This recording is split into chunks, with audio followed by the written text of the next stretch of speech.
ऐसे आतंकवादी वहां पे भाषण देते हैं और कहते हैं कि जहां भी मुल्लाओं को देखो ठोक दो, किसी की मां ने दूध पिलाया है तो इन मुल्लाओं को बचा ले। और सूरजपाल तुम्हारे बाप की औकात नहीं है, तुम बोलते हो मां का दूध, तुम्हारे बाप की औकात नहीं है कि आसिफ के हत्यारे जो गिरफ्तार हुए हैं उनको छुड़ा लो। सूरजपाल, मैं कह रहा हूं तेरा बाप जो है ना, इस देश का संविधान नहीं लिखा है। इस देश का संविधान बाबा साहब अंबेडकर ने लिखा है। तेरे बाप ने अगर संविधान लिखा होता तो शायद उस संविधान में लिखा होता कि मुसलमानों का गर्दन काट दो तो उनको रेप कर दो, लेकिन ये तेरे बाप का संविधान नहीं है। ये भारत का संविधान बाबा साहब अंबेडकर के हाथों लिखा हुआ है। और जो हिंसा करेगा उसका हश्र क्या होगा? वही हश्र होगा जो नाथूराम गोडसे का हुआ था, फांसी के तख्ते पे लटका दिया गया था। ये देखने में मर्द लगते हैं, बोलने में मर्द हैं, लेकिन ये निहायती हिजड़े हैं, नपुंसक हैं, क्योंकि ऐसे लोग हिंसा को बढ़ावा देते हैं। भारती, और मैं रविकांत भारती वही हूं जो नरसिंहानंद सरस्वती को हिंदू धर्म से निकाल के फेंका था। मैं तुझे हिंदू नहीं मानता और तेरे बाप की औकात हो तो तुझे मेरा जो करना है कर ले, और तेरी बाप की औकात हो तो जो आसिफ के लोगों को जो हत्या हुई है उस हत्यारों को जेल में डाला गया है उनको तू उनका केस वापस करवा ले, जेल से निकलवा ले, तब मैं मानूंगा कि तू जो है अपने मां का दूध पिया है। हेलो दोस्तों, नमस्ते, मेरा नाम रविकांत भारती है। 2014 से जब से बीजेपी सत्ता में आई है तब से मॉब लिंचिंग आए दिन होते रहता है, जिसमें किसी न किसी निर्दोष भाई को, मुसलमान भाई को मार दिया जाता है और बोला जाता है जय श्री राम बोलो नहीं तो मारेंगे। और ऐसे मार मार के ये लोग जय श्री राम के नाम को भी कलंकित कर रहे हैं, ये लोग हिंदू धर्म को कलंकित कर रहे हैं। ये लोग तथाकथित संघी मानसिकता के लोग हैं जो देश में नफरत फैलाना चाहते हैं, और बीजेपी कहीं ना कहीं इस नफरत का सपोर्ट करता है। तो जब से बीजेपी सरकार आई, आप सभी जानते हैं, पहलू खान, इखलाक, जुनैद, उसके बाद अब तबरेज, उसके बाद अभी आसिफ, ऐसे कई मॉब लिंचिंग हुआ है। जब सुबोध सिंह की हत्या हुई, तबरेज की हत्या हुई, इनके हत्यारे को माला पहनाया गया। जिस दिन माला पहनाया गया उसी दिन मैं समझ गया था कि आगे किसी न किसी आसिफ या किसी न किसी मुसलमान भाई को फिर जो है लिंच किया जाएगा।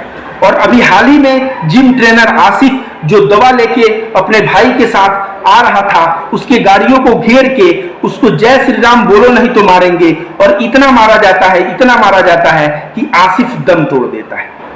इसके बाद महापंचायत हरियाणा में जब लॉकडाउन का समय है, एक दुकानदार इस लॉकडाउन में शटर जैसे खोलता है ना, पुलिस का डंडा शटर पे गिरता है कि शटर नीचे करो।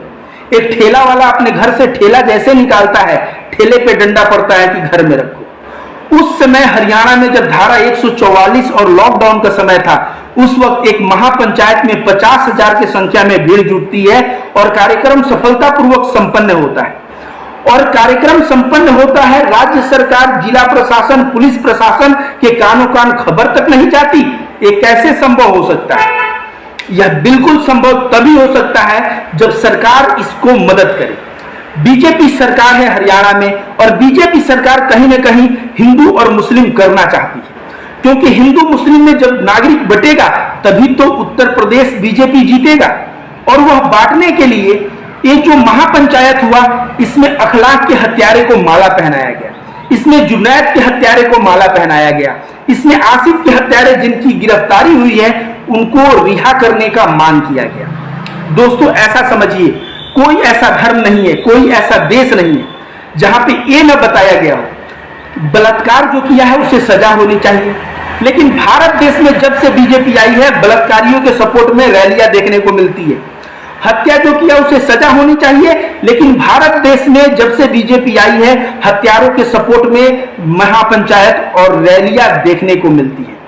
दोस्तों, ऐसे महापंचायत, ऐसे रैलियां और इस तरह का नफरत देश में जिस हिसाब से घोला जा रहा है, मैं कह रहा हूं आने वाले दिनों में और भी मुसलमानों की लिंचिंग होगी।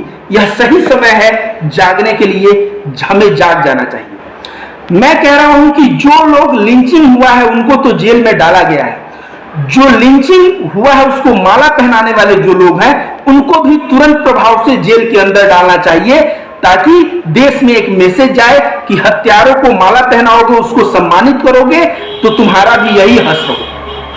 एक बंदा है करणी सेना का अध्यक्ष अपने आप को कहता है, और उसका नाम है सूरजपाल। यह सूरजपाल, इस हरामखोर को इतनी बुद्धि नहीं है, इसका बेटा आत्महत्या कर लेता है।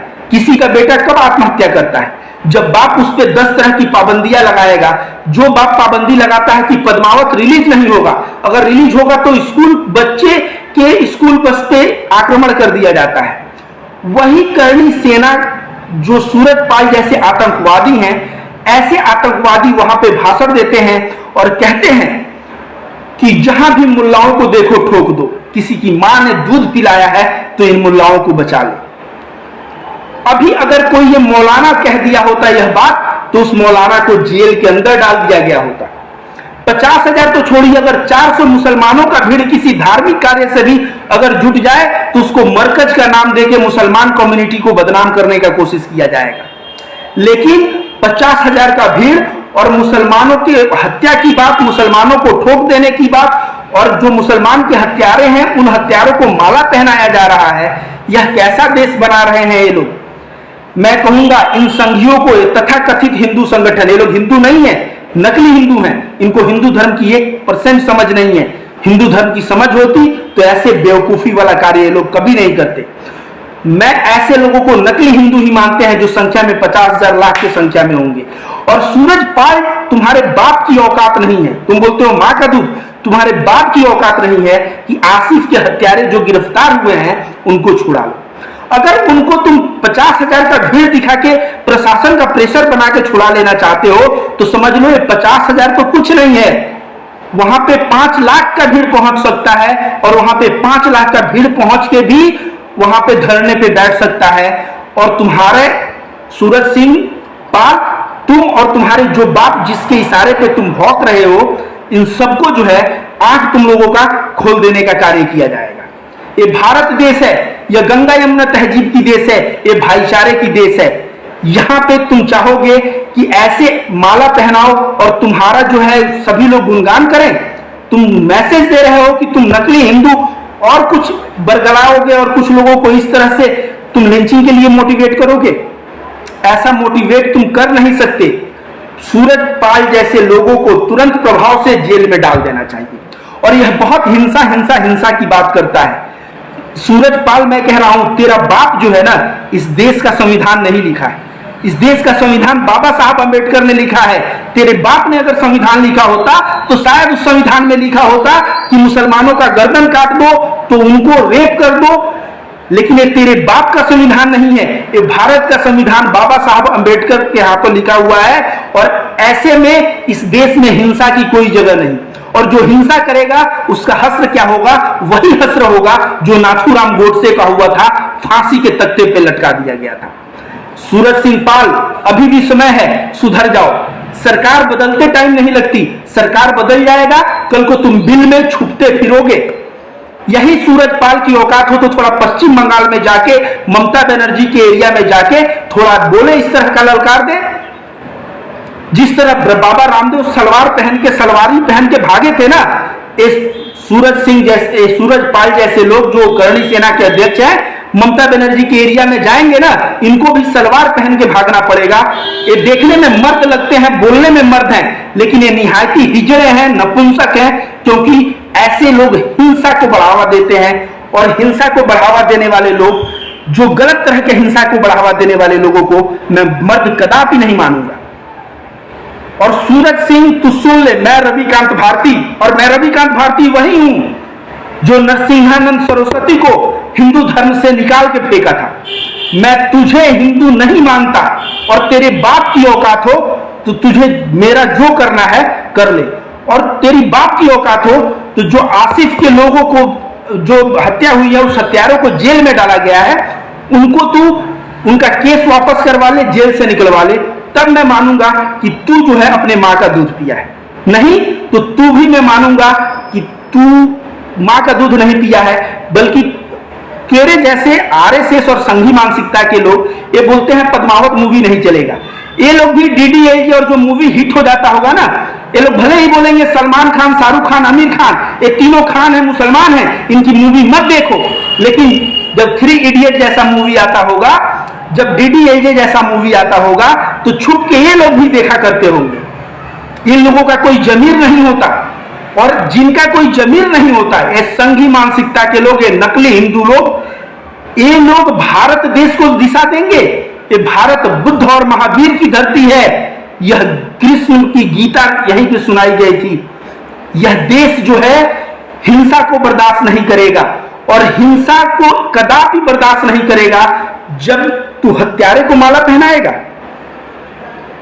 मैं हरियाणा सरकार से गुहार करूंगा कि जो आयोजक थे उनको तुरंत प्रभाव से जेल में डाला जाए, और सूरज सिंह पाल जो है, सूरज पाल, ऐसे लोगों को भी तुरंत प्रभाव से जेल में डाला जाए।